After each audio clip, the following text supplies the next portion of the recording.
एषा ते भिहिता साङ्ख्ये बुद्धिर्योगे त्विमां शृणु।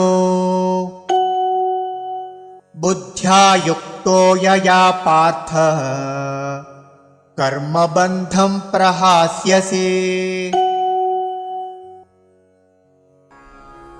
एषा ते अभिहिता सांख्ये बुद्धिः योगे तु इमां शृणु।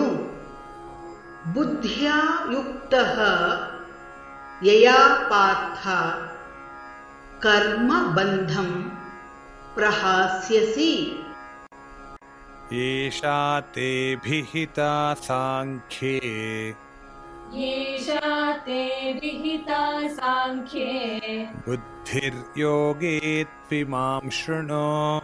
बुद्धिर्योगे त्विमां शृणु। बुद्ध्या युक्तो यया पार्थ बुद्ध्या युक्तो यया पार्थ कर्मबन्धं प्रहास्यसि। कर्मबन्धं प्रहास्यसि। एषा ते भिहिता साङ्ख्ये बुद्धिर्योगे त्विमां शृणु।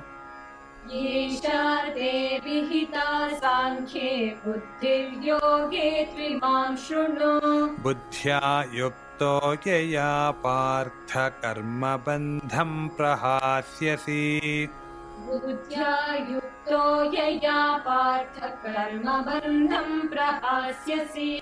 एषा ते भिहिता साङ्ख्ये बुद्धिर्योगे त्विमां शृणु। बुद्ध्या युक्तो यया पार्थ कर्मबन्धं प्रहास्यसि। येषा ते विहिता साङ्ख्ये बुद्धिर्योगे त्वमां शृणु।